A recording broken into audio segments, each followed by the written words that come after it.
আসসালামু আলাইকুম প্রিয় তৃতীয় শ্রেণী শিক্ষার্থী, প্রতিদিনের মতোই আজকে আমি তোমাদের প্রাথমিক গণিত বইয়ের 41 পৃষ্ঠার 12 এবং 13 নং গণিত প্রশ্নের সমাধান করে দেব। তো দেখো 12 নংয়ে কী আছে। রাজীবের মায়ের কাছে 5,580 টাকা ছিল।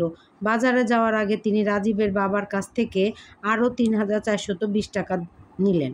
কেনাকাটায় তিনি 7,830 টাকা ব্যয় করলেন। তার কাছে এখন কত টাকা অবশিষ্ট আছে?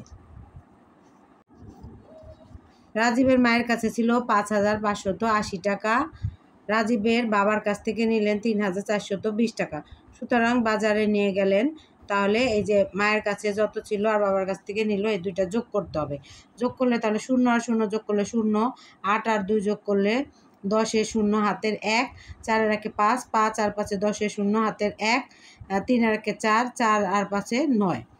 আবার বাজারে নিয়ে গেলেন কত? এই 9,000 টাকা। বাজারে নিয়ে গেলেন কত? 9,000 টাকা। কেনাকাটায় ব্যয় করলেন কত? এই যে এখানে দেখো আছে, কেনাকাটায় ব্যয় করলেন 7,830 টাকা। তাহলে এটা লিখবো আমি, কেনাকাটায় ব্যয় করলেন 7,830 টাকা। সুতরাং তার কাছে অবশিষ্ট রইল কত? রইল এই শূন্যকে আমি 0 থেকে 0 বাদ গেলে শূন্যই হবে, 0, অর্থাৎ 0 থেকে 0 বাদ গেলে 0 হবে। এই শূন্যকে আমি 10 ধরবো, 10 থেকে 3 বাদ দিলে 7, আর হাতের 1 থাকবে, যেহেতু শূন্যকে 10 ধরেছি এজন্য হাতের 1, 8 আর 1 9, 9। এই শূন্যকে আমি 10 ধরবো, 10 থেকে 9 বাদ গেলে 1, হাতের হলো 1, 7 আর 8, এই 9 থেকে 8 গেলে থাকবে 1। উত্তর 1,170 টাকা। তারপরে দেখো 12 নম্বরে, বার্ষিক ক্রীড়া প্রতিযোগিতার জন্য 12,000 টাকার প্রয়োজন। সরকারি অনুদান হিসেবে 5,500 টাকা এবং বিদ্যালয়ের তহবিল থেকে 3,700 টাকা দেওয়া হয়েছে। প্রতিযোগিতাটি করার জন্য আর কত টাকার প্রয়োজন? তাহলে এখানে দেখো, সরকারি অনুদান হিসাবে দেওয়া হয়েছে 5,500 টাকা। বিদ্যালয় তহবিল থেকে দেওয়া হয়েছে 3,700 টাকা। সুতরাং মোট দেওয়া হয়েছে দুইটা যোগ, 0 আর 0 যোগ করলে 0, 0 আর 0 যোগ করলে 0, 7 আর 5 যোগ করলে 12, 12 2 হাতের 1, 3 আর 1 4, 4 আর 5 9।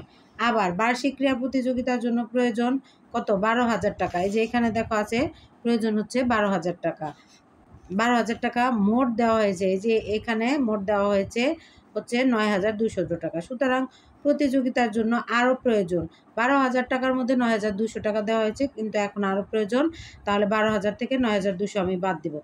গেলে 0, 0 থেকে 0 বাদ গেলে 0, আর এই 0কে 10 ধরবো, 10 থেকে 2 বাদ দিলে 8, হাতের 1 থাকবে, যেহেতু 0কে 10 ধরছি, হাতের 1, 9 আর 1 10, আর এই 2কে আমি 12 ধরবো, 12 থেকে 10 গেলে থাকে 2, হাতের 1, 1 আর 1 থেকে 1 গেলে কিছুই থাকে না।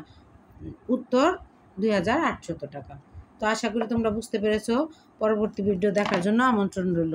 যারা আমার চ্যানেলটি সাবস্ক্রাইব করছো তাদেরকে অসংখ্য ধন্যবাদ, এবং যারা এখনো পর্যন্ত চ্যানেলটি সাবস্ক্রাইব করেনি, সাবস্ক্রাইব করে পাশে থাকার জন্য অনুরোধ করছি। আল্লাহ হাফেজ।